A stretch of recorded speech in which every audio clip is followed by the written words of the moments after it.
What up, everybody? Matt Farah here. Welcome to the Smoking Tire Podcast. Today's episode is brought to you by Off the Record. We love Off the Record here because they are looking out for you everywhere in the country. Look, if you get a moving violation, big, small, or in between, don't plead guilty. Get Off the Record. They will fight that ticket all the way up, if they need to the Supreme Court, I'm telling you.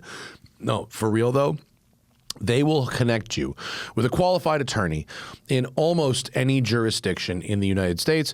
Those folks will fight these tickets, and I got to tell you, the vast majority of the time, they win. It's relatively affordable, and if you use code TST, offtherecord.com/TST, you get 10% off all legal services from Off the Record. Don't plead guilty. Get Off the Record. They can only help. Offtherecord.com/TST. All right, folks. On this episode of the podcast, Zack and I talk about the new Corvette Grand Sport, crazy high gas prices, the silly Cadillac torque badging is going away, racing at Road America, and did you know buttons cost more than touchscreens? It's the Smoking Tire Podcast. Let's go. What's happening? Hi, everybody. Hello. Good afternoon. Good evening. And good night. Maybe if it's late night for you, good night. East Coast? If you're in Iceland? Right, Iceland. If you're in Yellowknife, it's night pretty much most of the time right now.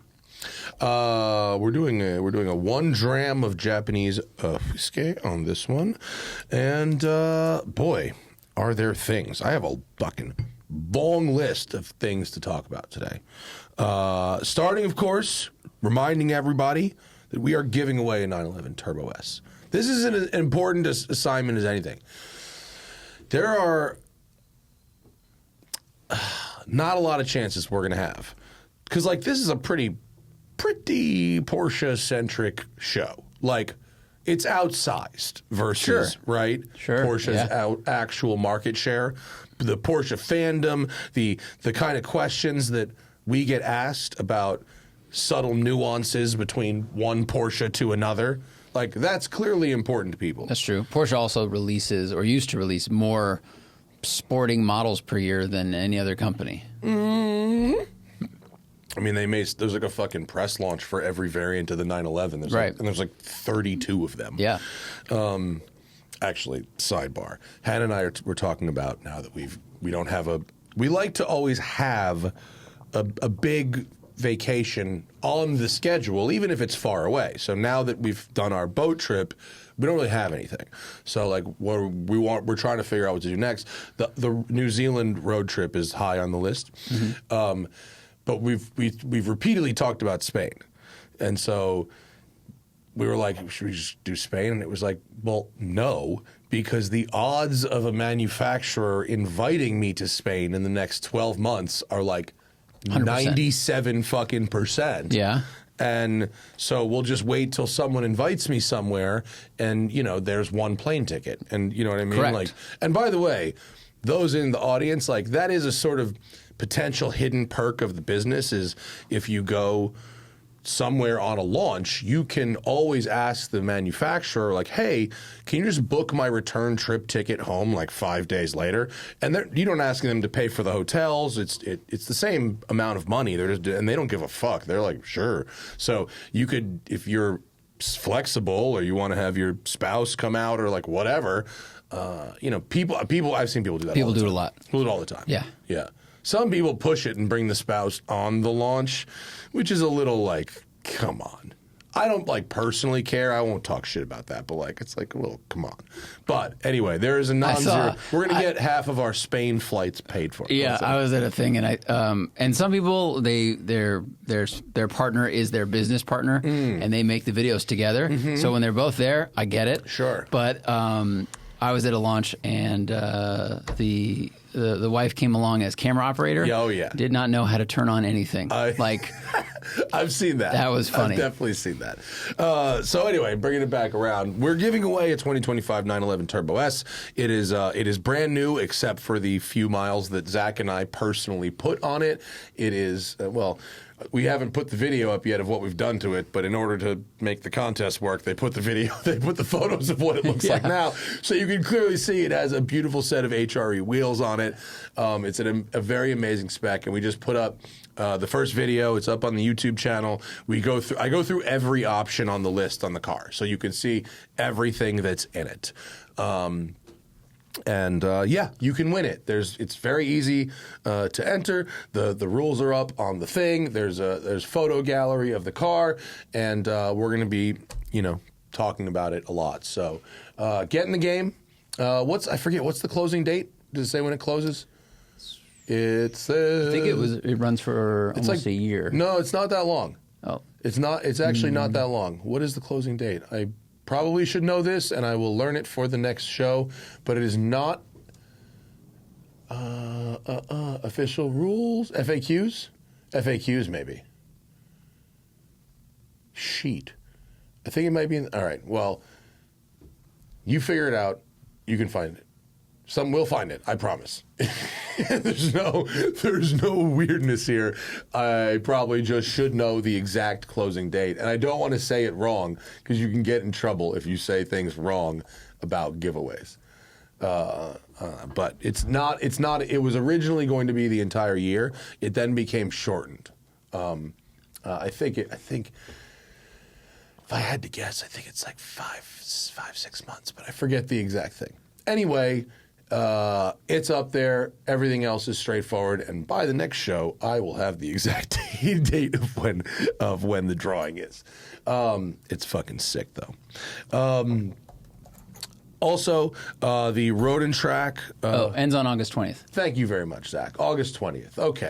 And you get $75,000 to cover the federal taxes that you would be assessed for, because these are considered income when you win something like this. So they cover that. Anyway. Also, come drive with me. Road and Track Pacific Northwest event this June. Entries are open. It is going to be extremely beautiful. We're talking Cascades mountains. We're talking absolutely stellar fucking hotels. Real banger proper hotels. It's at experiences.roadandtrack.com. It's going to be super, super fun, and I'm going to hook up a really special car for it. And, so that's up at experiences.roadandtrack.com right now. Entries are open, and, come drive with me. Okay, do you want to talk about the new Corvette Grand Sport that was revealed? Do you want to talk about something that the Ferrari CEO said that everyone already knew was true? Yes, let's do that one. Okay. So the CEO of Ferrari basically said in an interview that touchscreen interfaces and haptic interfaces are 50% cheaper than making buttons, and that is why everybody did it. Which we knew this, but he said that's the first time I think someone has really said publicly the 50% number. That's a really high number. I would expect that from a screen, but actually the haptic capacitive stuff, it's amazing that I guess they can just...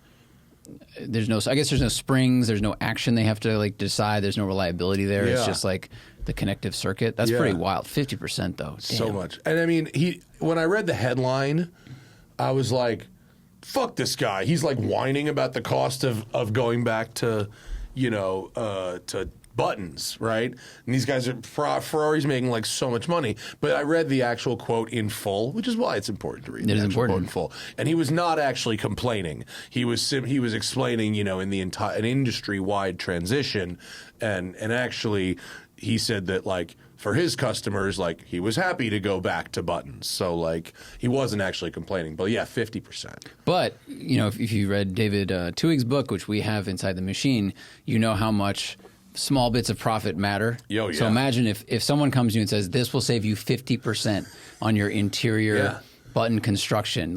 No wonder so many companies jumped on that. That is a huge number. Well, and once 2 or 3 companies do it, we'll save 50% and everyone's doing it. Yep. And by the way, everyone's going to be Tesla anyway. Mm-hmm. Ferrari's doing it, of course. Yeah, of course. Everyone jumps on the bandwagon. I'm driving a Volvo EX30 right now, which this is not a review. We're gonna do a review of this car because Zach's gonna drive it for a few days. I haven't posted a picture of it. It's just hilarious that I booked this car a few months ago because I thought it looked interesting.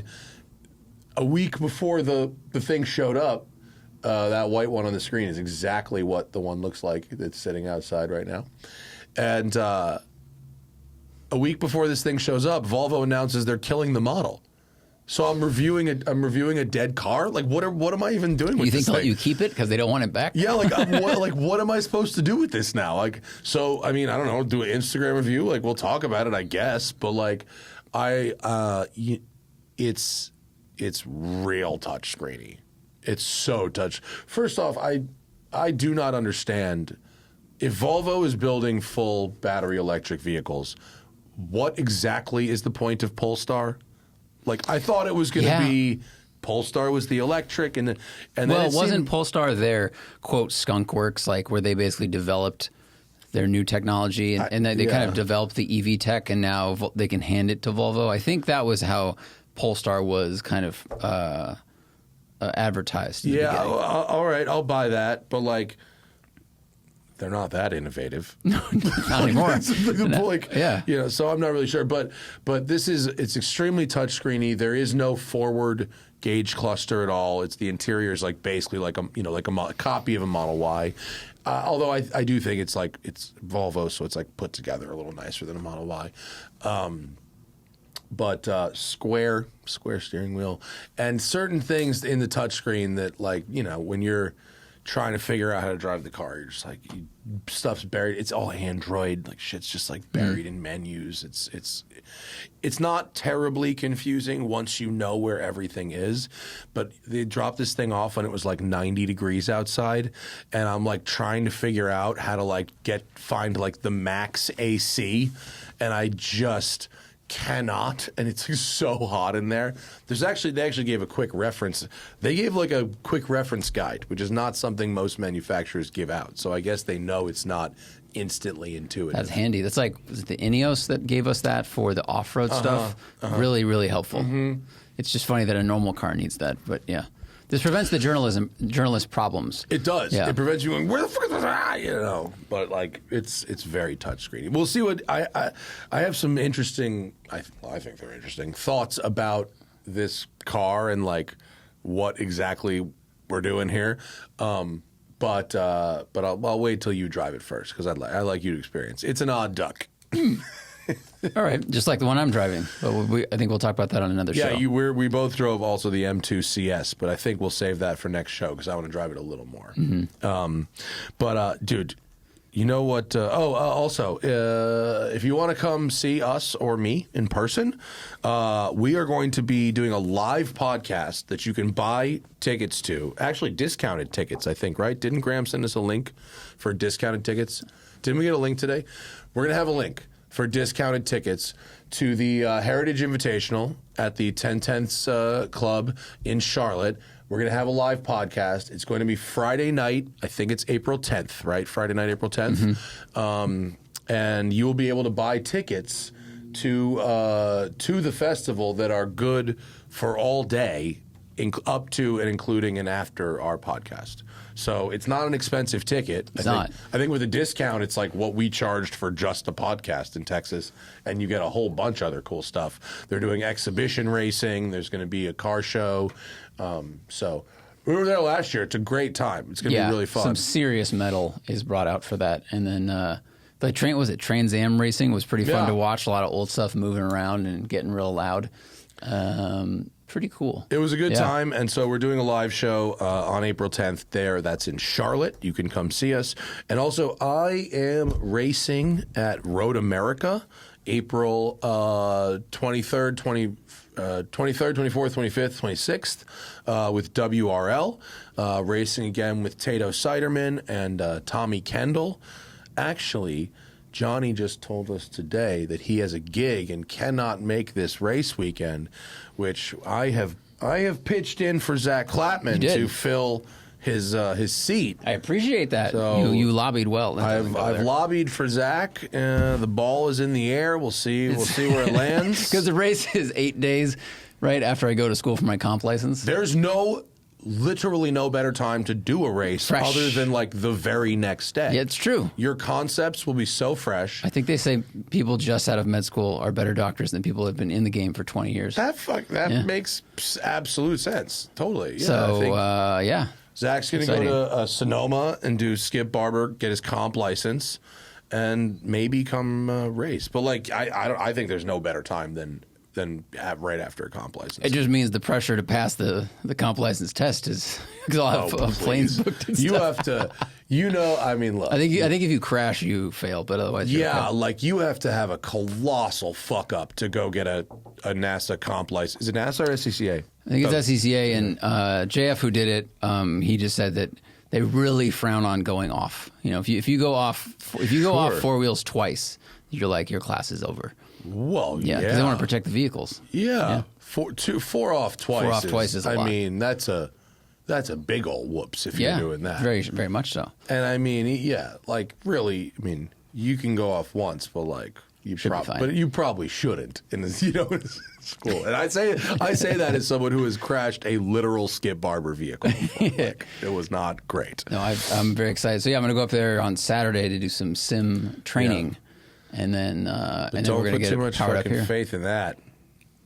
Well, yeah, I just haven't been to Road America for like last time I was there was shooting for Haggerty 8 years ago. So I was driving a minivan for camera car. So I know where it goes, but I don't know the braking markers at all. Oh yeah, and there's only like first off, Road America, in my opinion, is the best racetrack in America. I think it's our spa. Guys, taking a break because support is coming in hot from DeleteMe. You guys know about DeleteMe because I've been talking about it for a while because I've been using it for a while. They make it easy, quick, and safe to remove your personal data online at a time when surveillance and data breaches are common enough to make everybody vulnerable because data brokers are making a profit off of your data. It's a commodity. People buy it, sell it, trade it. And by it, I mean your private details. This can lead to identity theft, phishing attempts, and harassment. But now you can protect your privacy with DeleteMe.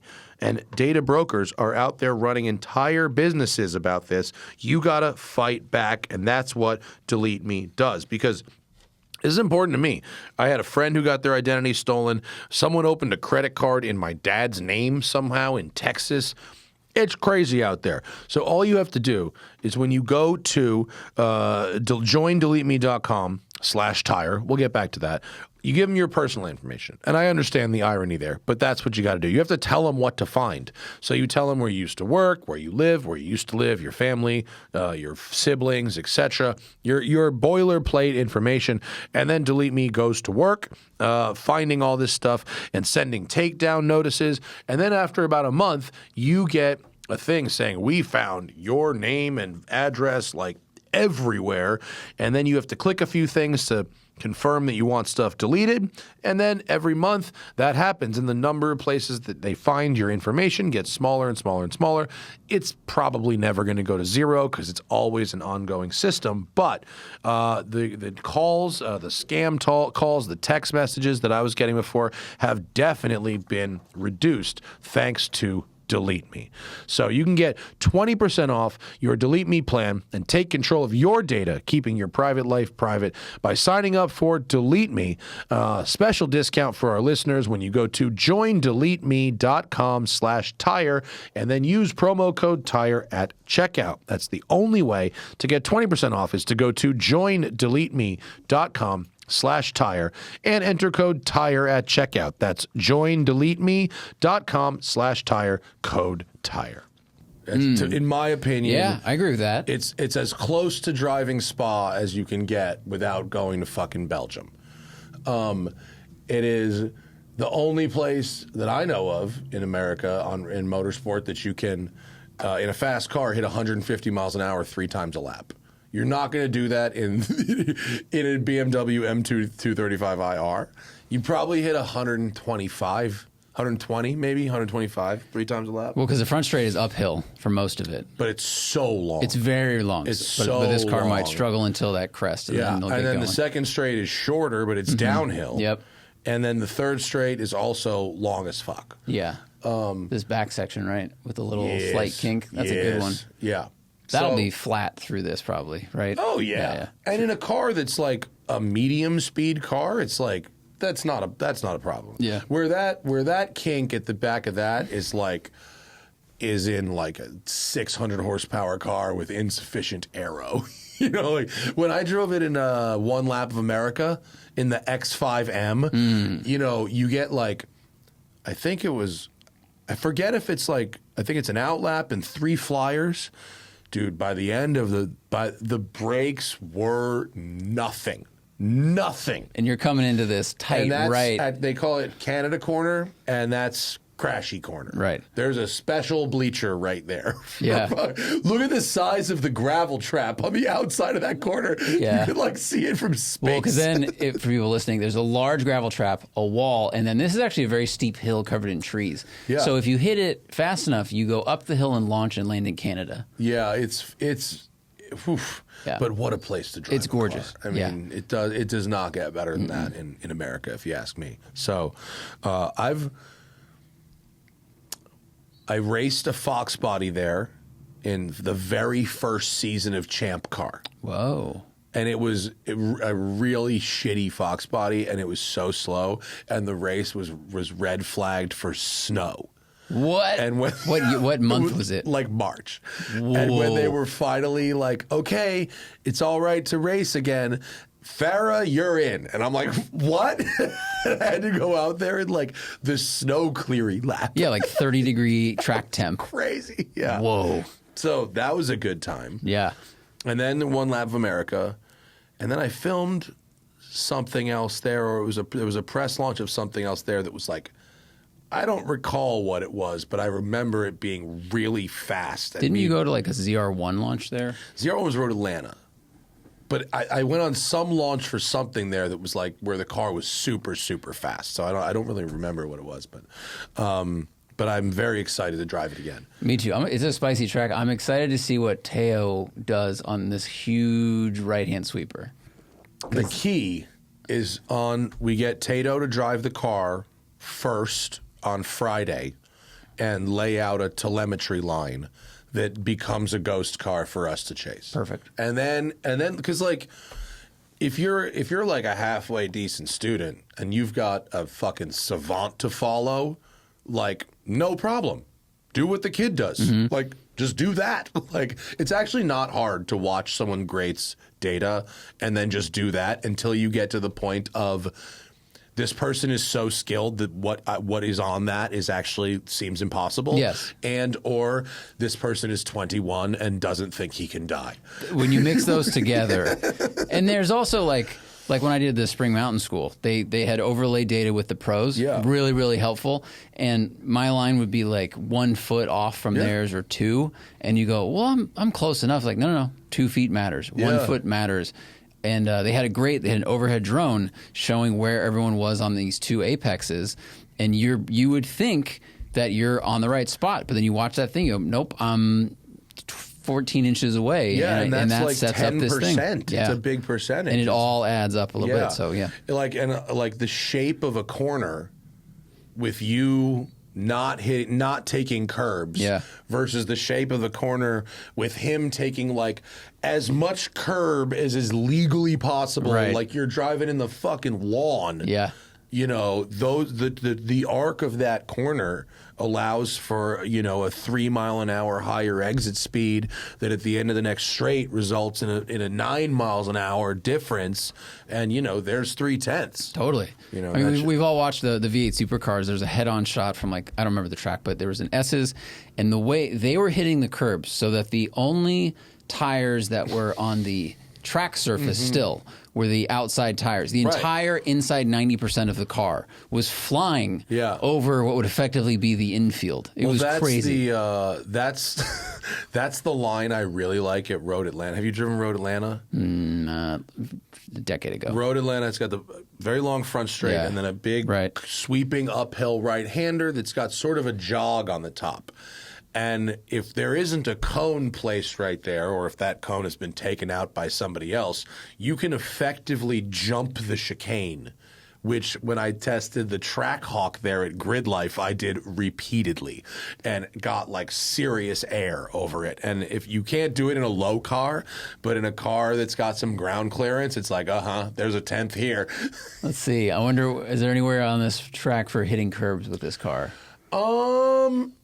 Maybe. Well, I mean, look, this uphill left.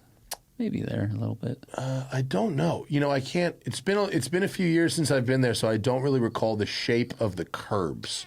Yeah. Specifically, where you could really cut. I don't. The end of that straight there, I don't really think you can so much.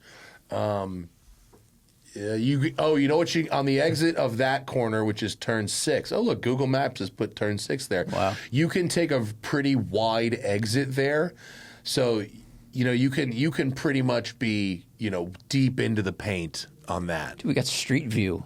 Yeah. For the track. But WRL, like at COTA, was pretty strict about what at COTA, of course, where the track limits, right? So because in COTA you can drive like well outside the track, they were like, they didn't really dock a lot of people, but they nailed Tommy Kendall for it on like the second to last lap. He admitted he started to push it and get a little greedy, but like using the NASCAR lines. As far as we knew, they didn't hit anybody else with it, but they hit Tommy with it with a 5-er. They gave him a 5 second. Are these big rumble strips? Yeah. All right, so you don't want to touch those. No, you could drive on that. Really? Yeah, you could drive on that. Okay. I think. Pretty sure. As long as the control arms aren't built by Nissan, right? What you didn't want to do at COTA with this car was hit the ends of the hot dogs. That's where you like break shit. Like in the S's, if you can use curbing, but you need to like run up on the angle of the curbing, not hit the end of the curbing, because apparently you can snap control arms in these cars if you hit the edge of the hot dog. Like meaning the outside edge of the curbing where there's like a vertical shelf? No, like the curbing is like a long thing that has like rounded edges at the end. Like instead of going up on the curbing and down, if you hit the end of the pointed end of it, sure. I call it the end of the hot dog. Yeah. It's like rounded off, but like if you hit the end of that, it's a much more abrupt transition than going up on the curb and then back down, which is totally fine. Okay. Yeah. Cool. Anyway, I hope you go fast enough in a video game that you are confident that you'll be able to drive, and I'm already more than confident that you'll be able to drive. I appreciate that. This car is, if you were able to safely lap Willow Springs in that fucking silly little thing outside. Good point. This is effectively the same car with the same gearbox and half the horsepower. Oh yeah, like, and stick your tires. No, same tires. Pretty much. The same tires. Yeah. All right. Yeah. No, slightly worse tires than this, but still, don't worry about it. All right. Corvette announcement, you said? Well, they revealed the new Grand Sport kind of at Sebring, right? They also said that manual Tremec transaxle was not real. Tony Romo said that shit. But it looks this is a great photo actually of all the Grand Sports. I was thinking about it. There's never been a bad Grand Sport Corvette. That's true. They've all been good. You go back to the cool one from the 60s, the race car, fucking crazy. Yep. Love it. Awesome. Right? The C4 Grand Sport, actually pretty exceptional. That's a quality automobile. I've never driven one. Have I seen one? No, I've seen more ZR1s actually. Yeah, because of where you were at that time, where I was in 98 or 7 or whatever. 7. No, it would have been in 96. Yeah, where I was. These were very popular. Gotcha. The Grand Sport took over Long Island. Everybody either had one or wanted one. And it was a very good car. C6 Grand Sport, fantastic. Fucking awesome car. Yeah. Awesome car. And the C7 Grand Sport is one of the best bargain performance cars out there. Almost no notes on the C7 Grand Sport. That's an exceptional automobile for a driver of any skill level. Yep. That's a nearly perfect sports car, actually. Very, very good. And so the new one, it's the same color. because of course it is. The blue, which is a nice color actually. The blue white. I fuck with it, but you know what I don't love? I grew up in the school of Ralph Lauren. Blue and black are clashy, and I don't like blue cars with black wheels.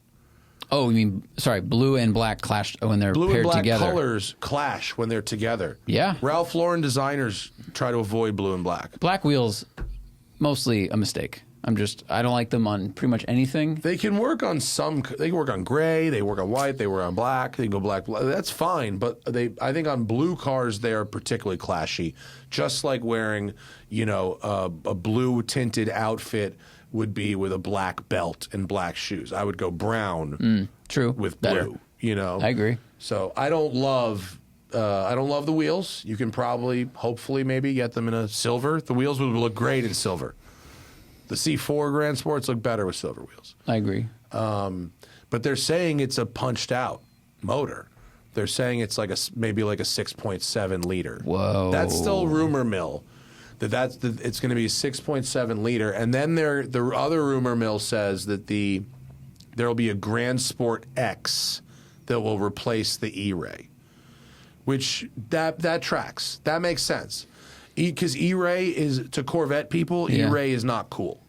Yeah, but I feel like that'll be the same thing. Corvette people won't want a Grand Sport hybrid either. No. It's just not called E-Ray. If you don't call it hybrid, you never know. I drove this thing around for 6 days. You never would know it's a hybrid. If you call it something tough instead of E means like green. Call it X. That's true. But you just got to lean on the 0 to 60 time and the performance benefits because it'll have the new motor with the E-Ray effectively hybrid system, which will be pretty cool. It'll probably drive great. Yeah. That's the thing. It will drive great, but will the majority of people care, or will they just go by the normal Grand Sport with the punched out engine? It'll be slightly lighter because there's no battery. Sure. Well, the majority of people will do that regardless, but I think more people would get a Grand Sport X than would buy an E-Ray. That's probably true. Just from the marketing, E versus just X. the name. Yeah. Just the name. Oh, and speaking of the name, did you see the fucking story that Cadillac is dropping their metric Newton meters of torque rounded to the nearest 50 branding because it's stupid? I thought they would ride this one directly into the mountain, but they bailed on it. Well, or did they wait until are they canceling a bunch of these models? Because no. stuff? They're just changing the name of everything. Yeah, all across the brand. They're not. It's not about canceling models. It's just about getting rid of the number. They're sort of like tiptoeing around it, like they're saying it's part of a global strategy, but our American audience didn't really understand it, and also we're trying to declutter the back of the cars and have fewer badging. Okay, but also the numbers didn't mean anything. They're in Newton meters, which to Americans don't mean shit. I do this for a living. I couldn't fucking tell you what the conversion is from a Newton meter to a thing. I'm sorry. I don't have room in my brain for it. And also, it's rounded to the nearest 50. It's not even at least the Mercedes 63 was a 6.29. Right. For a while. And then it was a 4-liter, but it was a 6. For a while, yeah. But I know what you're saying because they wanted. It's just not because they wanted bigger numbers. They just made it's effectively. They started. They measured from the back. Well, they just they started backwards. They go, I want behind the balls. They go, how can I put a 600 on the back of this? Yeah. What combination will yield me a 600? Which is funny because if it was 550, still a good number. Mercedes uses it. I mean, it's still a stout, large number in simple America brain. Yeah, 550 is big number. On the Escalade, if it was actually I think the Escalade is 480 horsepower, right? Mm-hmm. It's a fucking Corvette engine, effectively, right? I don't know. I'm sorry, I don't know the exact horsepower of the Escalade, but it's basically 480. If you just called it the fucking 500, it worked for Mercedes for 3 decades. I wonder, do you think Mercedes owns the 500? IP? No, I guess because GT500. Lexus, Shelby. Yeah. You can't. One cannot own 500. One may only use it until Carol Shelby needs it again.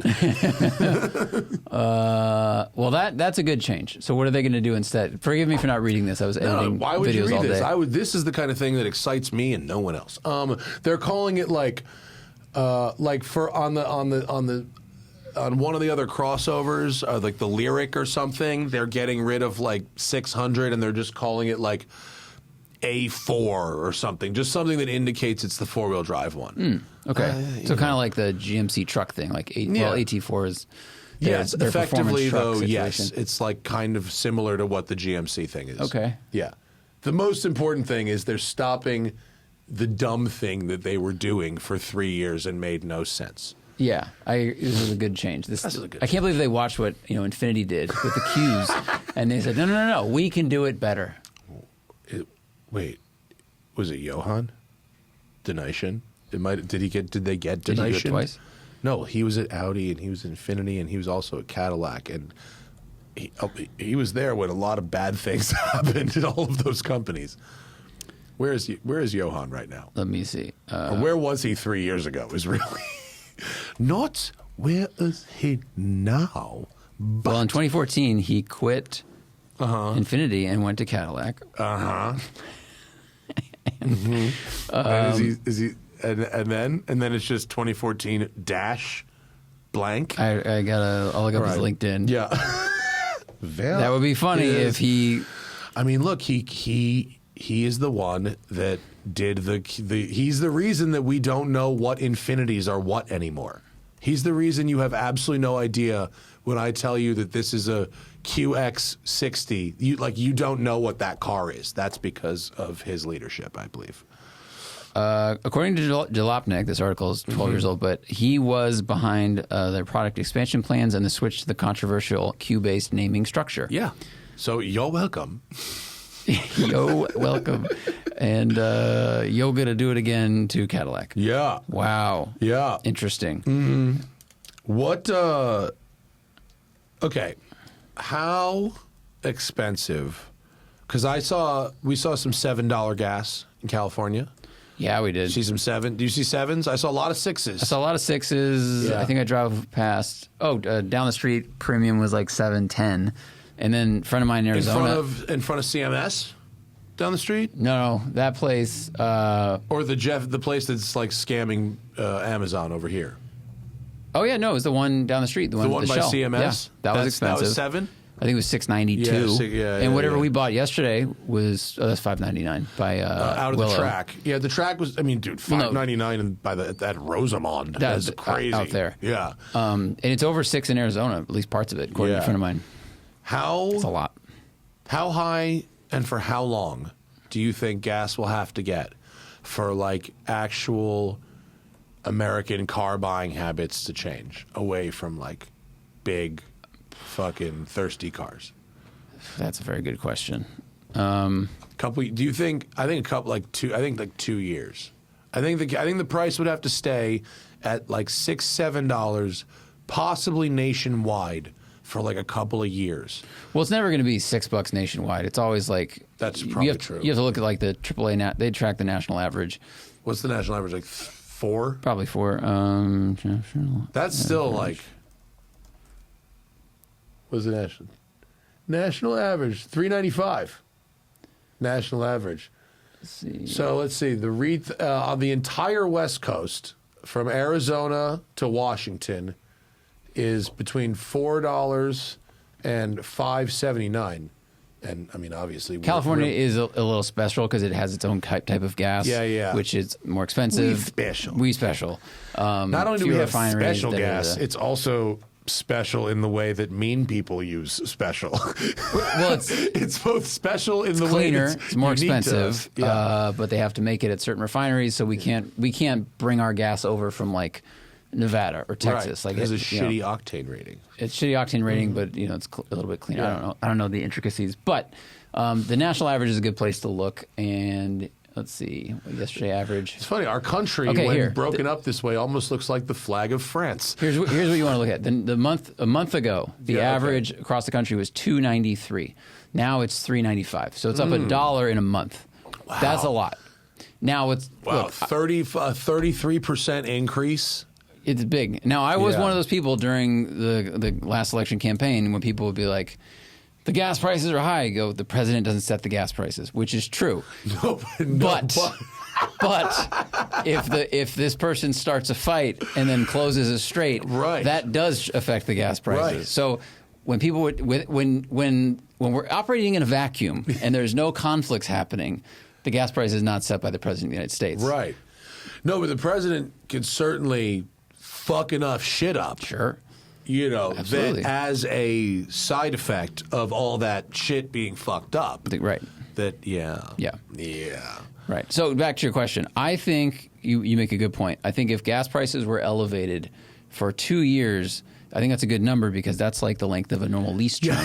Yeah. Truly, because then people go, I'm going to trade this in. How long and I until want I to can get something more efficient. Yeah. How long until I can get further upside down on this loan payment? I have now rolled 4 loans over. Right. I am at 100. I'd like to roll my TRX into an ES hybrid, please. At 36% interest. I was sitting next to a TRX in traffic like 2 weeks ago and I went, this person's getting 8 miles per gallon right now. Yeah. And it's so expensive to operate. That truck in California, I hope you're rich because you're about to not be. Yeah, you probably are if you're fucking with the TRX in LA for sure. You're taking up space, baby. But it's a good question, you know. How long is the memory? Like we think some of the new Land Rovers, they get like 26 miles highway, which is not phenomenal. And that's not that different from what they were getting 15, 20 years ago.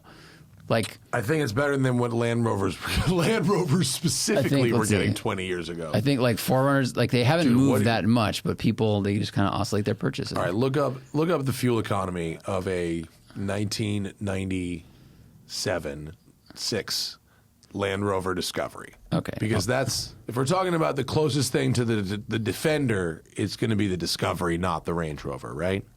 Are we talking about Range Rovers? No, I was thinking Land Rover. And I'm going to look up the 2006s I bet also. you are going to be shocked with the factory fuel right, economy of a good running Defender. I might have to walk back my statement. Yeah.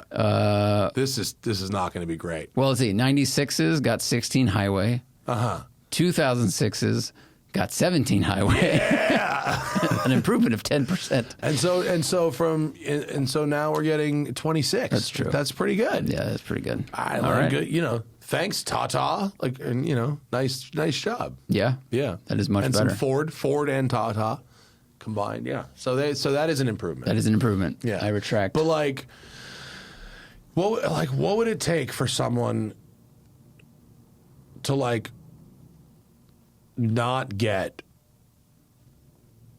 an F-150 get like a Maverick instead? Get a Maverick instead.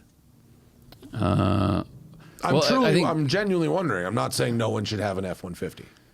So you're saying their purchase would be based purely on price of gas, like their job change. They don't need to tow things or whatever. They're driving too big a truck for funsies. Yeah, make somebody who would typically buy a very big, very powerful vehicle buy a smaller, less powerful one. Like, I wonder how. Like in Europe, that's why people don't, for the most part, buy bigger vehicles. Mm-hmm. Like, they're either too big for whatever tiny little village you live in, or the gas is so fucking expensive that it's insane to buy something that has a huge engine. Don't they also get taxed on engine size? There is a tax on displacement also, yes. But in general, it's just much more expensive. It's not because they don't ever want it. It's just because it's really expensive. So a 3.5 liter power boost, then that's the hybrid one. Like F-150 gets about 25 miles per gallon highway. I think Mavericks can get in the 30s, right? Yeah, let's see. I'm pretty sure they can. I think some people would. Some of the Mavericks get 42. Oh, that's probably the combined. hybrid, It's right? Probably the hybrid. Yeah. I think some people would, of course. I mean, how many, who, when, I don't know. Yeah. But I think if anyone's feeling the squeeze on their wallet and they have to get a new car and they go, well, shit, this little Maverick truck does a lot of what I needed my truck to do, and it gets 10 miles per gallon better, which at these prices will save you, Ooh, now you got to do the math. That's Zach. tough math. Now you got to do the math. 10 miles per gallon better. Ah. Well, look, I'll tell you what. If it gets 10 miles a gallon better, that is 30% better. Okay, so if gas goes up 30%, a 30% improvement in efficiency would offset it. Sure. So it costs you the same today to drive a Maverick as it cost you a month ago to drive an F-150 in gas. That's a way to look at it. There's some fucking Roger Farah math. That's not Roger Farah math. Roger Farah math. He would just calculate the interest rate. He would look at this yeah. entire thing and tell you how to solve that problem. Yeah, absolutely. Yeah, I can't do that shit. I need a calculator for it. I don't know. We'll see. Some people asked in the comments, in the Patreon comments, what it will take for people to move to hybrids, and I think gas prices definitely has an effect. If gas prices went up 50%, 75%, 100% for the length of their lease, like also, I dropped my pen. Sorry. Also, Americans are not good long-term thinkers, obviously, and so it might be as simple and as stupid as how much is gas when my lease runs out, or you know what I mean, like. How much is gas this week when I'm thinking about buying a car versus like if gas goes up for 6 months and then for whatever reason, shady, somehow this war is over, whatever, like some miracle causes it to go back to where it just was, right? In like month 7, you'd be like, F-150 Raptor R, please. You know what I mean? Like I don't think like, because that kind of has happened. Yeah. Like in the past with us. I think a lot of people, I think it's kind of a national problem, is the lack of financial education in grade school and high school leads to so many problems. People overfinance everything. Yeah. And the short-term thinking, like you said, they go, well, gas is coming down and I've really wanted this truck or this exciting sports car, whatever. I'm really excited about it. And I really want to have that thing. And you'll find ways to justify it, and then you buy it. And then 2 years later, if something happens and gas goes up a lot, you're like, oh shit, I can't really drive this thing. It's gotten really expensive. So. Has my color blindness makes me sort of unable to see how big the spike is at the far right of this chart. Is the spike?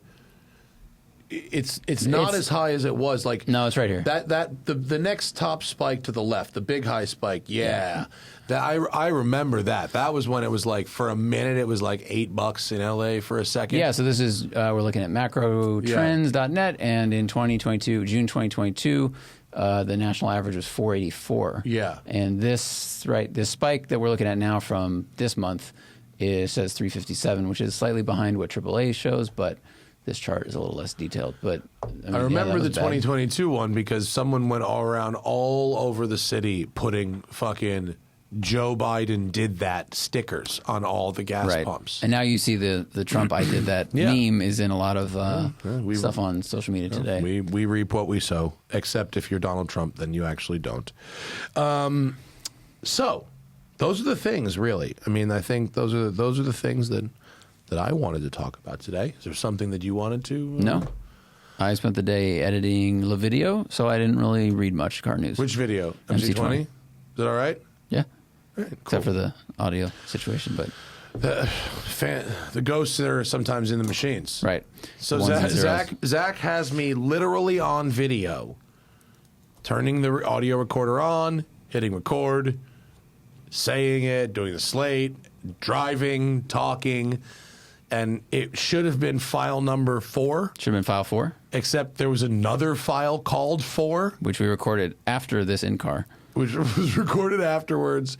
And the file does not exist. Yeah. And so there will be a section in the Maserati MC20 GT2 Stradale video where I hope my audio isn't noticeably different, but it might be slightly different. So the Adobe software, I'm handling it gently. Like what it can fish out is amazing, but the more processing I use, the stranger it makes you sound. Yeah. And it's fighting with a V6 engine. It's on a racetrack. On a racetrack, GoPro audio. It does a pretty impressive job, but I'm trying to find that balance between where you sound like a totally different person and where we can't hear you at all. But either way, this file, it's not that it's it was like, it's not that it was like not transferred or something. Like I didn't get them all. It's like, it seems like even though it was there, it was not. It was That's like, what- it was recorded into thin air. Yeah, I captured the footage, so this would be my fault. But I looked at the file numbers. I'm like 1, 2, 3, 4, but 4 was created after the fourth shoot. How is that possible?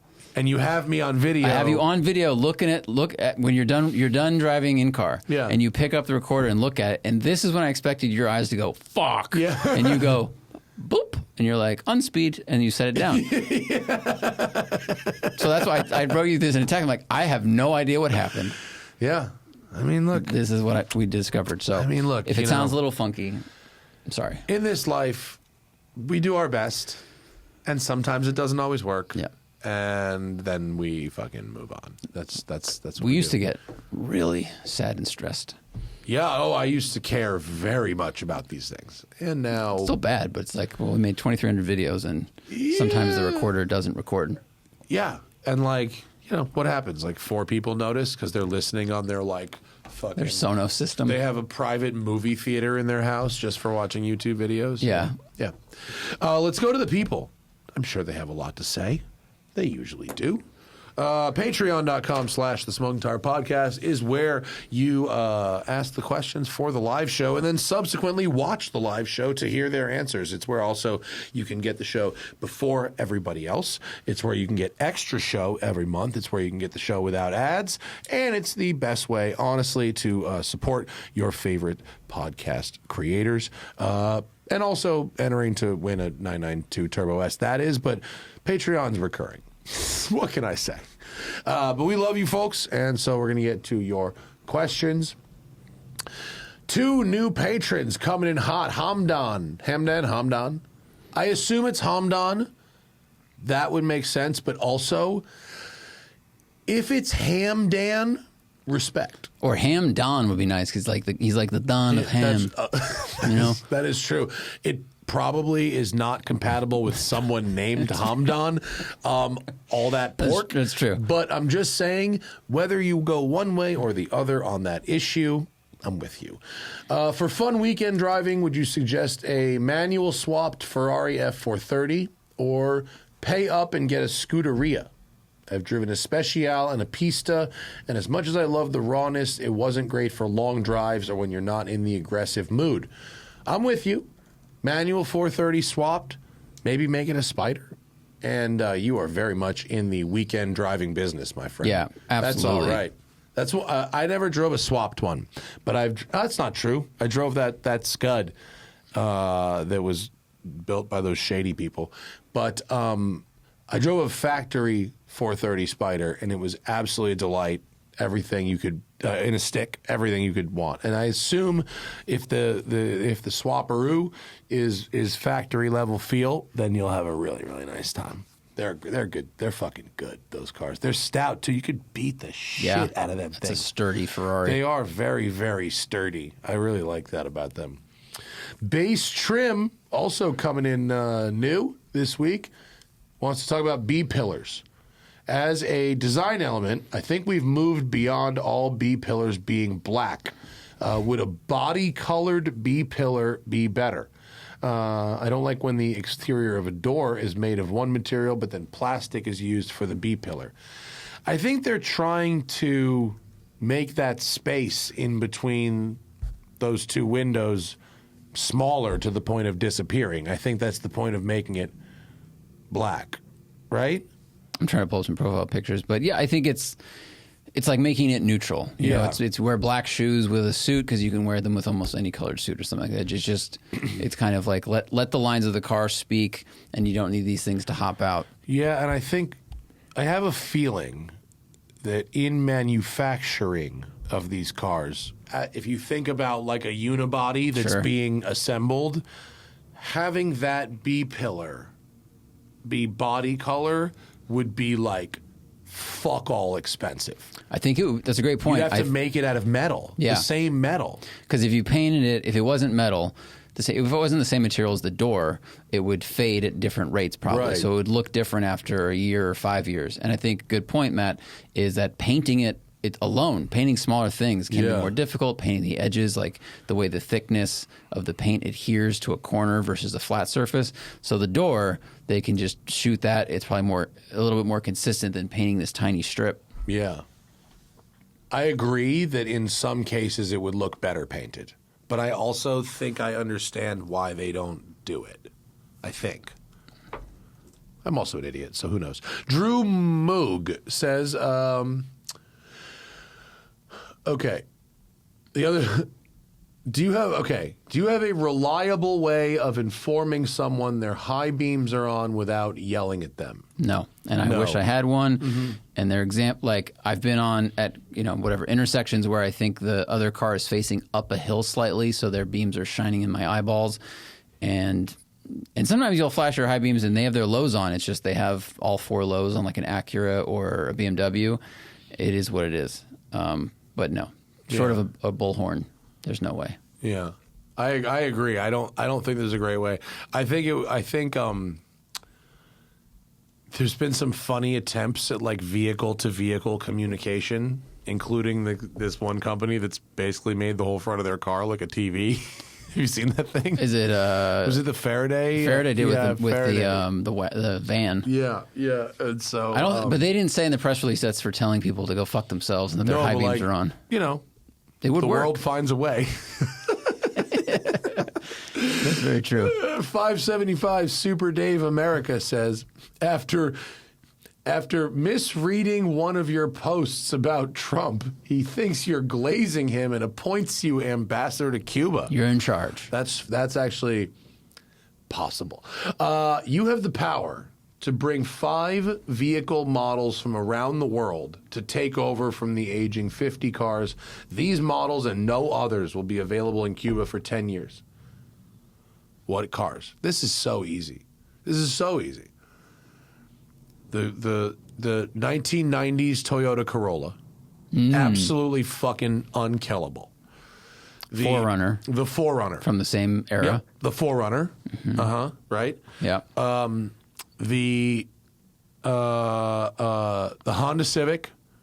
Sure. 1990, late 1990s, early 2000s, Honda Civic. All single cams. No dual overhead cams.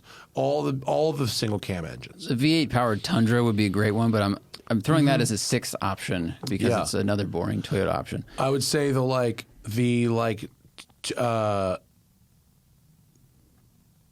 Taco, like the Tacoma. Sure.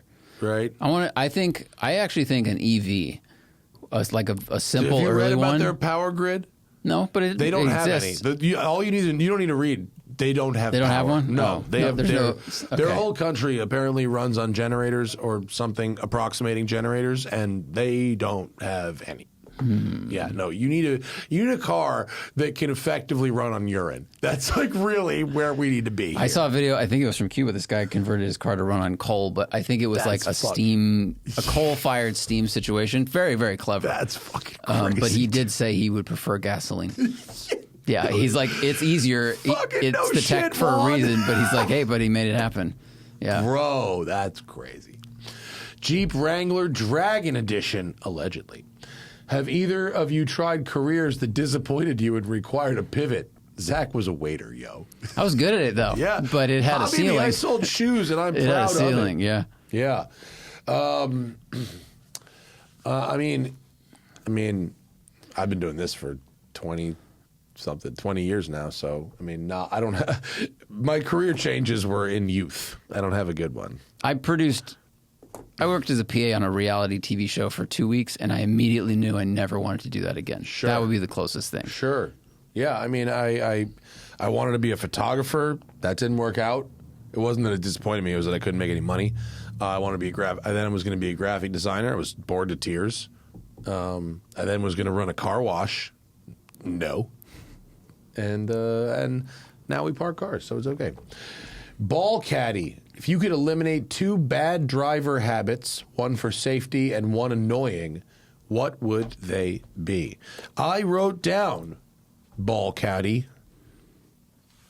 this one. This is a driver habit. The car is not necessarily in motion, but things that really grind my gears. and I wrote this down for today's show. We didn't do it as a topic, but it's a really good answer to your question. People who drive their cool cars in public, and if you take a picture of the car, they ask you to blur the license plate out. Eat a dick.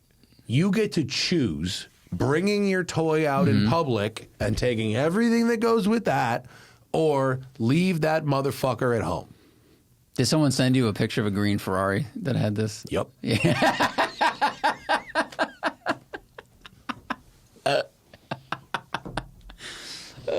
And I told the person who sent me the photo, cool spot. Why did you blur the license plate? Same. And they said they asked. Yeah. And I said, that person's a huge loser. And I said Montana, and they said yes, and the car was not in Montana. Yeah. No, you don't get to. You don't get that deference, dude. You don't get to be shady, and then I have. It's my responsibility to fucking cover for you in public. You brought the car to a car Fuck show. you, That's dude. the thing. Like, Yeah. the car is out. It's at a thing to be seen. Fuck Let outta people here, just bro. post the photo. And it really doesn't matter. And like, if the AG wants to find you, they're gonna find your car through registration through a dealership. They're not gonna find you on Instagram on Joe's Instagram page. Yeah. So Anyway. I would add, if That's you're at the loser front shit. of a line in traffic for a light, you cannot look at your phone. You're not allowed to look at your phone if you are the first person in line at a stoplight, because the number All of people other that cars, mess that up, it's yeah, fine. they can look for the big cue of the car moving, but you need to focus on that light. Right. It's your job up front. You have one job. Right. You're right. Going top down with the top down. I'm not. I think it's topless with the top down. Topless. Oh, titties. It's Yeah. a titties joke. Sure. Right. What do you think the values of the F90 M5 CS and F87 M2 CS are going to do in the near future? Is the F90 the last one? Yeah. Well, The that one one you will be didn't like. valuable because people won't want the hybrid. Yeah. So That car drove awesome. it did drive awesome. I just thought the seats were stupid. The seats are stupid. Yeah. The rest of it's great. I think in the short term they will hold. I think in the long term they may not, like all computer controlled cars. Probably true. The M2, you know, it's kind of a legend, and the legends tend to do pretty well. So Yeah. I think it might just hold like the 1M did. Mm-hmm. Especially now that the new M2 CS is out. Yeah. Front-wheel drive NSX. In a recent Cletus video, he found out that Richard Childress Racing builds some Singer engines. Any other odd crossovers from race teams to street car stuff that you know of? I mean, Tom Walkinshaw Racing did a lot of stuff. Jag XJ220, things like that. Obviously, Cosworth has done a ton of work for people like Aston Martin, McLaren. And Gordon Murray's GMA. Yeah, GMA for sure. I mean, Singer has had a lot of different, very, very well-regarded people build their engines, from Porsche Motorsport North America to Ed Pink Racing engines to fucking Williams. I mean, there's been a ton of stuff from them. I'm curious if they have multiple people building engines at the same time, just because they have so many cars that they need that many engines. For the classics. They were Okay. when they had the tiny shop Yeah. and they were doing all the classics. There was like a couple different ways you could get engines, and then they were trying out some different people. I think as they were growing, and I think they've got good. Their vendors have always been good, but Yeah. there have been a few different people. Okay. I wonder if, you know, like NASCAR teams do R&D for people like Chevy or Ford, you know, Mustang be. stuff, and then once because they can just move more nimbly and just R&D it, and then if it gets approved, it gets put into like the assembly line. I'm not sure. HWA, which recently was in the news because they're doing this 190 Evo sort of repop thing that's like a completely new like car. Like, have you seen that thing? Look up the HWA Evo, I guess. It looks like a Mercedes 190 Evo 2, but it's like fully everything. It's everything. It's one of those. Yeah. But this company which you may have, if you weren't like deeply nerdy, thought maybe the company sort of came out of nowhere. They actually build the engines that are in the Wyra R race cars. Whoa. Yeah, they don't use, because those Mercedes V12s are like cool, but they redline at like 60, like that's not that like, yeah, like for those engines, like you can't actually do that with the Mercedes motors. So, so that's so they're doing these, which is pretty cool. Oops. There was that Pratt and Miller C6 RS thing that we drove. That was official. The red one. The red one. That one just that car just sold at auction. I don't know what it got, but it was at auction. Yeah. Matt's Miller Industries Century M100 tow rig. The Monoxide podcast likes to ask all their guests, give us a show car, a daily, and a track car, unlimited budget. What's yours and Zach's? How do we define show car? Does it work? Can it be driven? It has to be driven. I think it has to physically work as a car, but it could be a show car. I could do this. A show car. I mean, unlimited budget. It would have to be something French from the 1930s. It'd have to be a Delage or a Delahaye or a Bugatti Atlantic, or something that looks like a bunch of teardrops with an engine. Some crazy ass French shit that like is like Pebble Beach level show car, but that you could drive. Track car. The new Gordon Murray thing. That's whatever the seconds T50 fast. GT3 thing. One of them. Yeah, one of them. That's kind of perfect. And ultimate daily. Nothing beats a Taycan. I'd say a Taycan. No, I would say a Panamera Turbo SE hybrid with active ride. Okay, I'd go lowrider, I think, like 6'4" Impala. Good choice. And then daily, I'm going to go with Ranger Raptor. And track car, God, that's really hard. I'll go Unicorn, even though I don't know if you can really drive it on actually a pretty good track. But sure. Yeah. Can you set it up for road course? They'd be like, what are you on about? That's true. My track car, I mean, as cool as that Gordon Murray thing is, my track car might have to be a drift car. I think your choice is near perfect. I just didn't want to have the same choice, but it's like it's a Gordon Murray car. But you kind of want to have a drift car. Yeah, but if you want to be gripped up also, just learn to slide that thing. PTS Normal, do you have a favorite autocross and or track tire? That's hard because I don't have the same car that I drive on like 8 different tires, like a regular person. Every car has like its own tires, so like their own compounds, like a Pilot Sport Cup 2 Porsche and a Pilot Sport Cup 2 BMW and a Pilot Sport Cup 2 like, whatever fucking Corvette are actually kind of different. So I don't really have a good choice for that. I mean, I went on the Hoosier launch for the Track Attack Pro, which was a very good track and autocross tire, but I don't want to be biased and say like that's the best one. So I would say PTS Normal should go read like Grassroots Motorsports. Yeah. Those folks, they know tires inside and out, and they will have all the comparisons for tires in that class that you need. Yeah. I would say if an underrated tire that I liked, I've not really taken on the track, but my Spider came with those Dunlops, the SP Sport Max 2, and I thought they had equal grip over a longer period of time and better long-term wear than Michelin Cup 2s. I'm not a huge Cup 2 guy. I love the Pilot Sport 4S and S5, but I've never like loved Cup 2s, including on this BMW. Those tires did not impress me at all, although they might have been pre-tracked before we got the car. Giggity Airlines says the Cars and Bids crew were struggling to define a sports car. What's your definition? I mean, I think it's a car whose main objective is to be enjoyable to drive and have, perform. Yeah, on track, roads, etc. Yeah, I'd say it's any car that puts driving dynamics above things like practicality and space You know what I mean?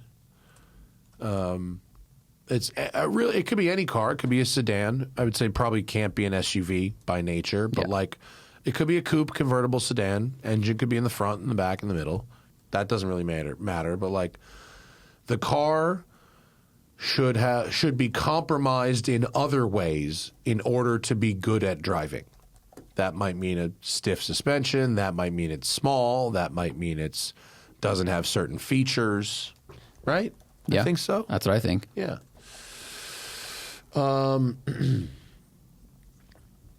Tickle Your Pickle for a Triple Nickel wants to get a radar detector. Do you use radar detectors? What do you think? How do you set them up? And what is the move? So, I'm not a. There's what's the radar guy we had? Vortex Radar. Was that him? What? The YouTube channel where the guy tests radar detectors? Oh. I believe it was Vortex Radar, who is like a guy who's just tests radar detectors. And so he's very objective about this kind of stuff. I have had a pretty foolproof methodology for the last 10 plus years, which is I have the Valentine, I now have the 2. I used to have the 1, I now have the 2. And I combine that with Waze. And honestly, them two together, that's pretty foolproof. Mm-hmm. You're pretty rarely going to get caught out if you're running both of those together. I think the only thing to add to those two things is attention. You have to look at Waze. You got to look for those alerts, and you have to have long vision down the road. Yeah, and you have to know how to listen to the language that a radar detector, because like radar detectors are like chirps and boops and beeps and shit. I don't like radar detectors that have like a lot of app integration, but I like a radar detector to operate standalone without the need for a phone. Yeah. Oh God. Yes. Absolutely. And I use the logic modes. I think it's called advanced. It might be called advanced logic mode in the Valentine 2. It's the small L, not the big L, and it effectively filters out almost anything other than very strong very strong K band and KA. It filters out all X and weak K signals. Which you want, because X was basically 7-Eleven doors that open automatically, which would go off a lot back in the early days of radar. And then a lot of cars nowadays with the proximity sensors, that was setting off a lot of these things for a while. That's like K band light. Yeah. And so the newest Valentine 2s ignore those. And I've heard the Passport is good. There's people like that. There's people that like other brands. I think the Escort has arrows now. Yeah. So. Valentine had arrows proprietary for a while, and now some other one. I think their patent ran out, or the time that they were allowed to have that. But yeah, the combination of a quality radar detector, which will be a couple $100. I mean, you're probably looking at $500. Yep. Combination of that and Waze is pretty foolproof. And then if that doesn't help you, off the record, baby. offtherecord.com/TST. Well, do I want to read that one? I don't know if that one's. Okay. Accidental reverse entry says that we appear to be pretty grounded while being somewhat successful and having financial means. I don't know, man. I don't think we have as much money as you think we have. Correct. Yeah. It's not that I have a lot of money. It's that my spending habits are incredibly reckless. I just saw that meme on a watch forum. It's like, you think I'm successful. Actually, I am incredibly reckless. The average savings account has less than $500 in it. Mm-hmm. I mean... But yes, the example that you used of the $1,400 rental car being expensive, like that was expensive for that rental car. For 4 days, right? For ice race, 20. It was 6 days with a Chevy Blazer. Trailblazer? No, Blazer. Blazer, yeah, and it was $1,400. Ali Danishvar says, can you enjoy going to the track without being a competitive person? 100%. Going to the track can be about your lap times if you want it to be. Mm-hmm.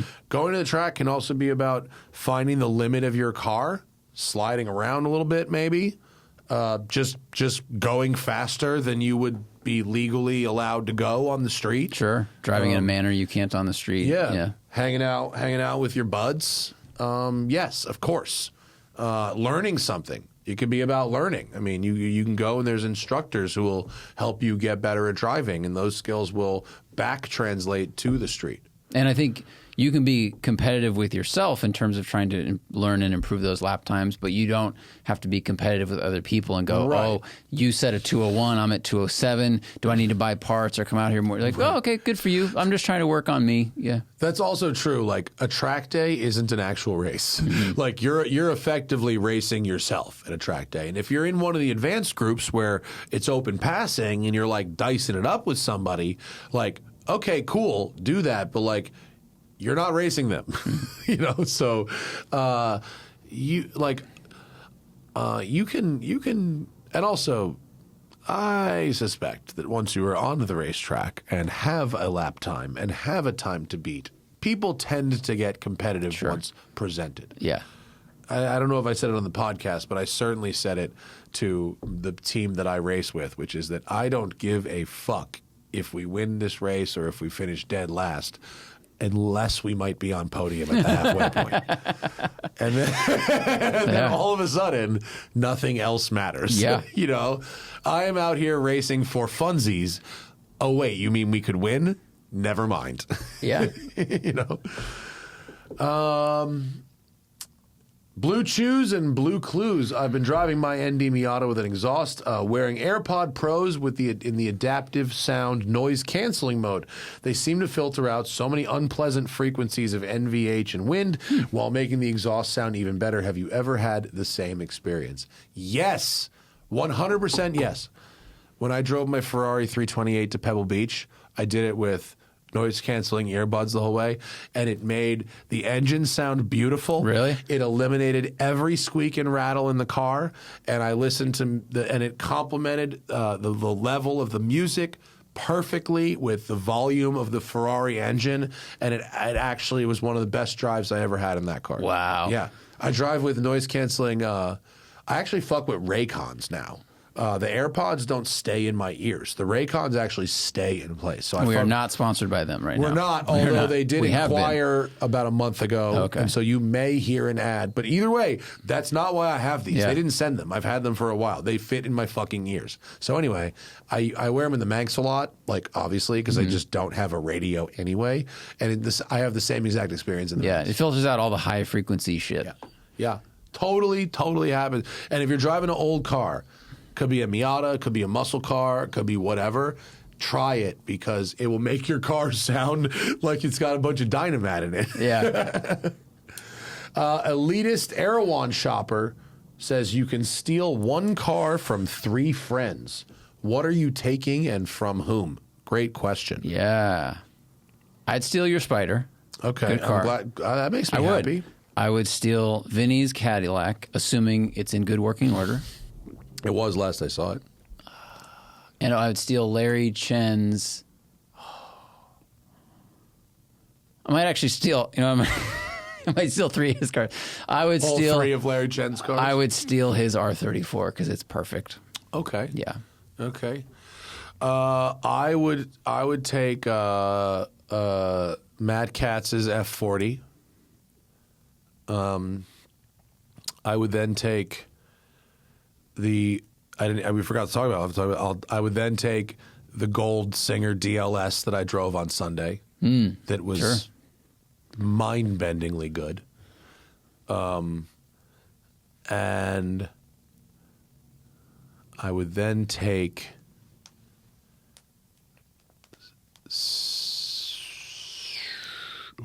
fucking who's got something like just fucking the titties. I mean, Larry's R34 is a great one. He's got the 32, which is California legal. Nah, But it's not. But the 34 is right there. It's right there. Right there. I would then have to take Leno's McLaren F1. Oh, sure. Right? He's friend enough. I could call him a friend. Take his McLaren F1. Did you see his commercial for the Yamaha Corvette giveaway? Mm-mm. It's on it's everywhere. I don't. They must be running this shit now. I'll probably hear it. Honestly, I'll have to ask him if I see him. I might have to even text him. It sounds like it sounds like it was made by AI. Like there's like a shot of him walking up to a Corvette and getting in and like giving a thumbs up, but the voiceover sounds like if you had AI do Leno. And there's no shot of him speaking. Ooh. Yeah. I wonder if they did. I don't know. Guys, I can't make it. You just chat GPT it. Whatever. Maybe. It's fine. I don't know. I'll have to text him and ask. Listen and sometimes watch. What mileage and condition of car makes for the best manual swap? The nicest one you can find or something with some while you're in there? Good question. Ooh. Very easy answer. One with a blown E-gear pump or F1 pump or a blown clutch.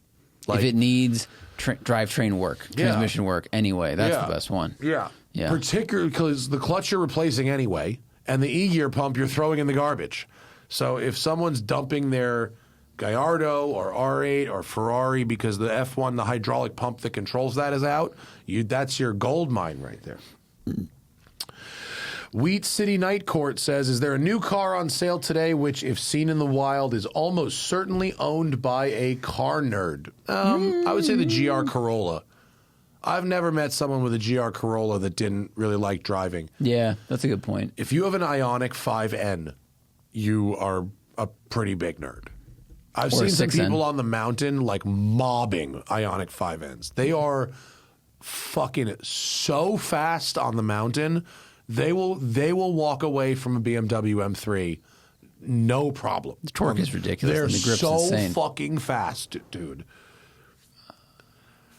Like a BRZ TS. I don't know if they still sell those. Oh yeah, but that's like if you have some special edition of a fucking really low powered car. I saw what was the green one they did that was started with an H. It was named after that road. I saw one of those in the wild the other day. I reviewed one like 6 years ago. I went, oh wow, someone spent the extra $6,000 for the green. If you have a Nismo Z, that's pretty. You're pretty car nerdy if you have a Nismo Z, right? I think so. But then the Nismo is going to come out. That's also what I just said. Oh, I thought you meant. Oh, I got it mixed up with just I regular. didn't say Nissan. Nismo. Yeah. Nismo. Sorry. I have Nissan Z Performance stuck in my head from last week. Right. Jacking off the record. If you could gift each other a $25,000 car, what would you pick for each other? 25 used, I assume. Do you want a daily or do you want a drift car? Drift car. I would get you a pretty decent Nissan Z drift car from somebody. What do you want? Or like a 240 with an LS that someone's just tired of and has those bumpers that are just a bar, just one one bar. Well, yeah, with the center jack point. Yeah, right? yeah. Do you want a drift car or do you want a daily? Legends. Oh, okay. Brand new. I want a new brand Legends new car factory with a Busa engine. Legends car wagon. All right. Yeah. Yeah, the wagon's the good one. The long roof. Yeah. Randy says, besides the obvious fascism thing, what do you think of the IndyCar America 250 Glad race? they asked because the track proposed map was laid out.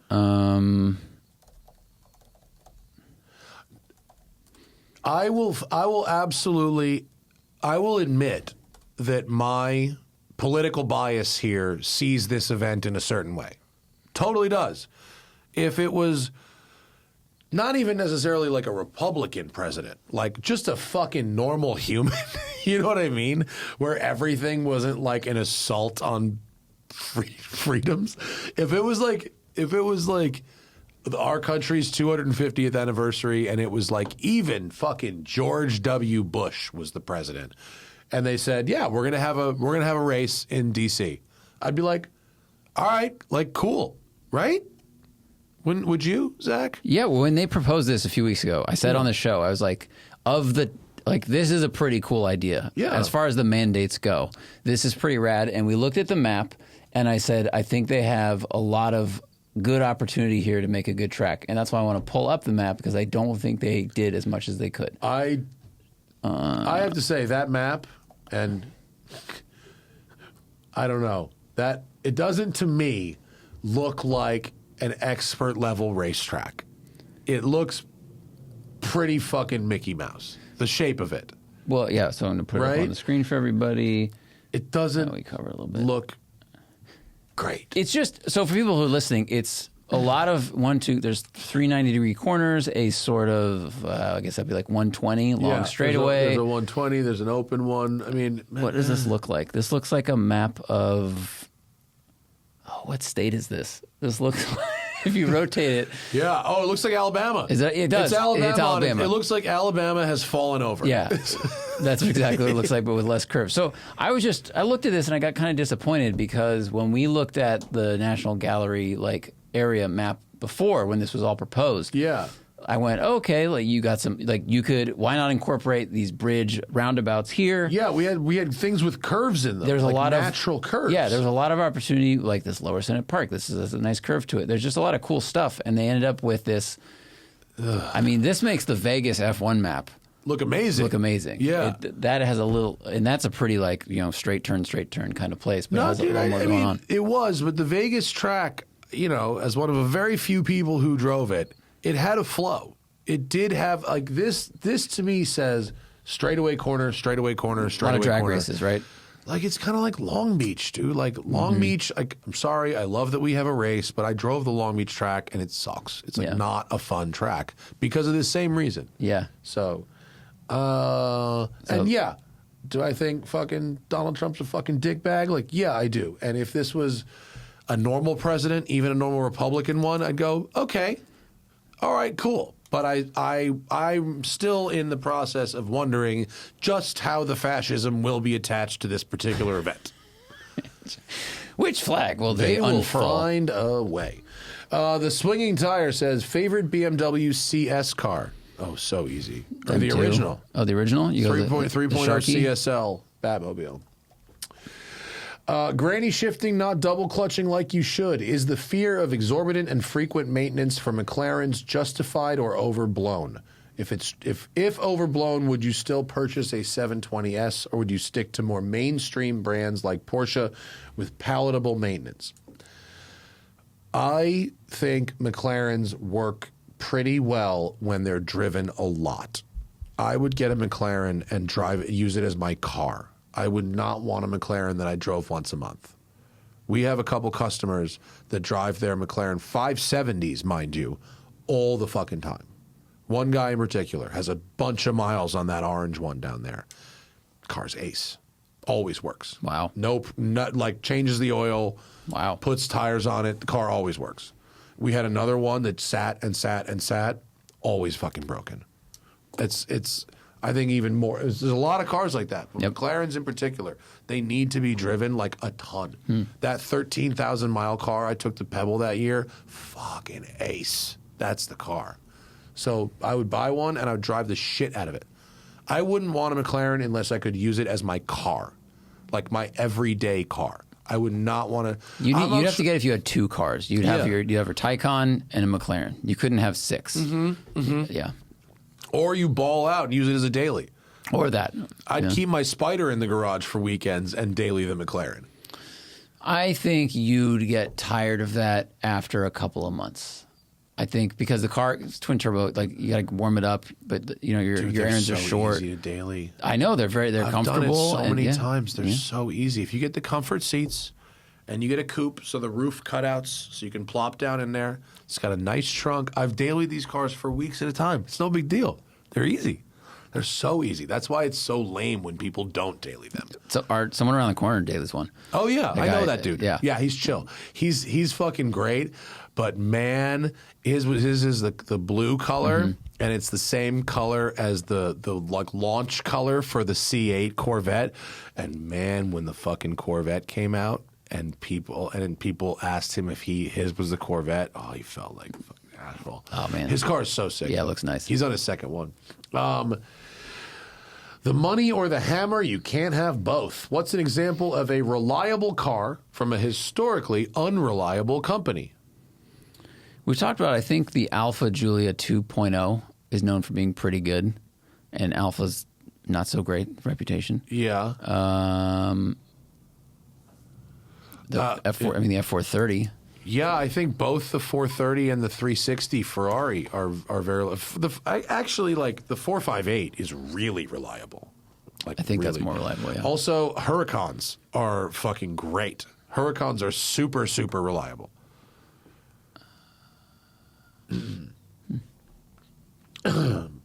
Yeah, I mean, I think the I don't know if there's a better example of reliable car from a company known for unreliable cars than the Huracan. That's a fucking that anybody could daily drive a Huracan, and if you don't daily, if you drive it like once, they still work like fine. They're so easy.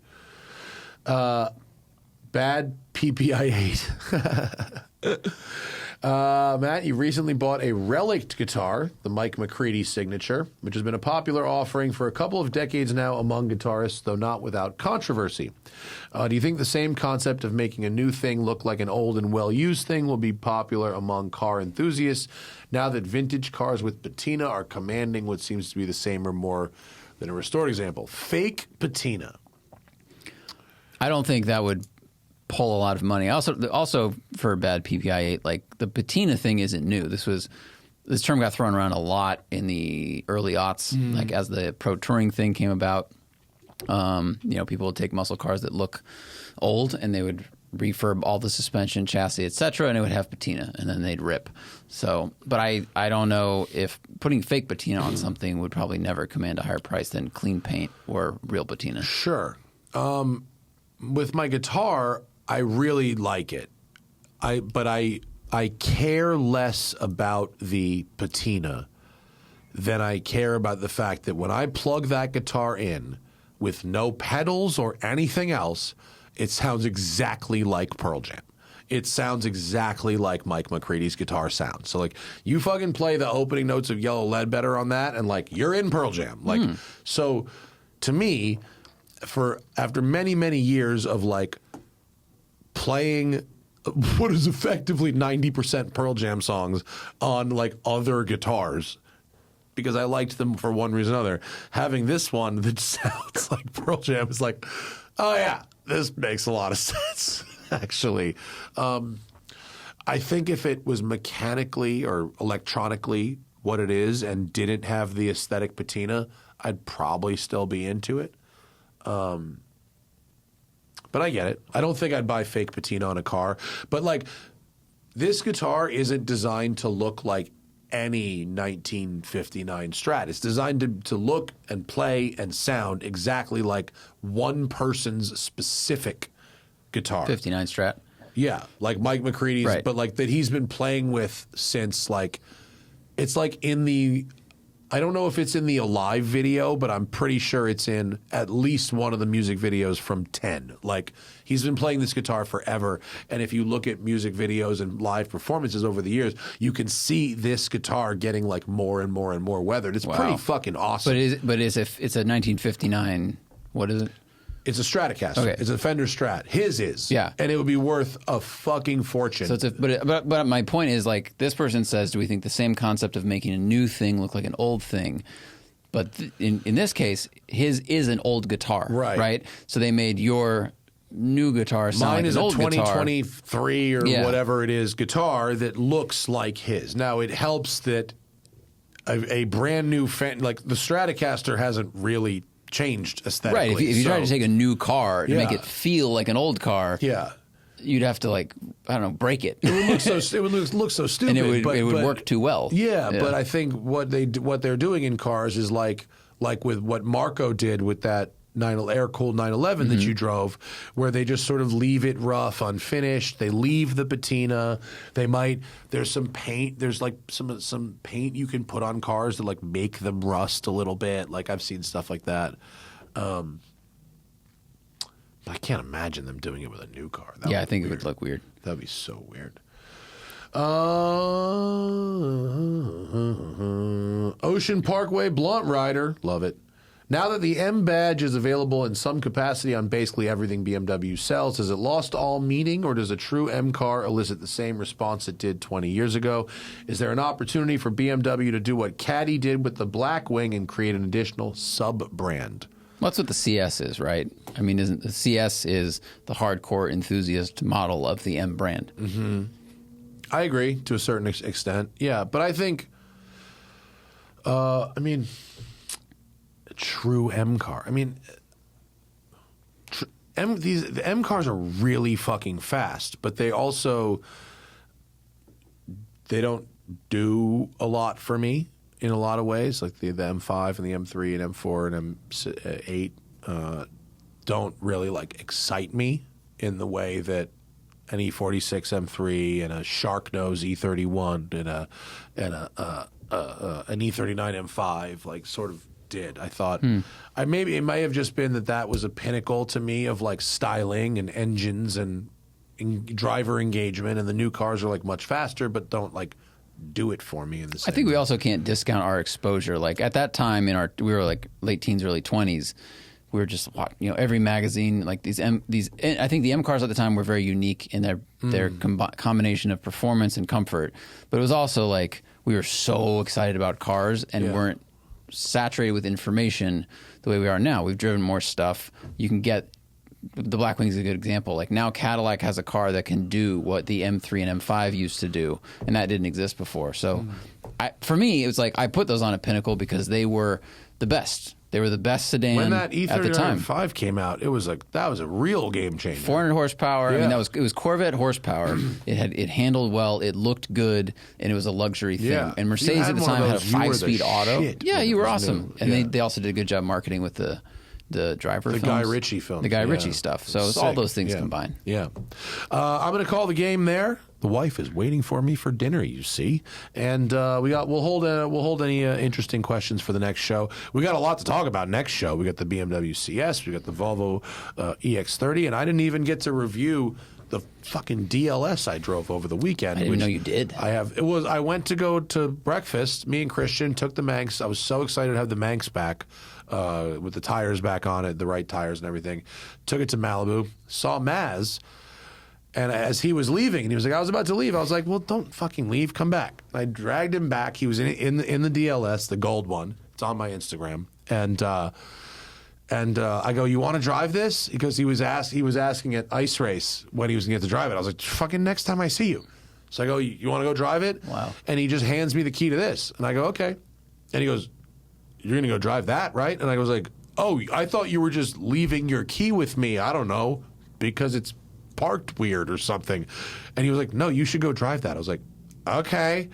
And I was like, Christian. Get in this car. Get in. Yeah. And, oh, baby. We'll talk about that. We'll talk about that next week. But Maz also had some very nice. By the way, Maz Fawaz is the former CEO of Singer. He was the CEO of Singer from when the company started until last year.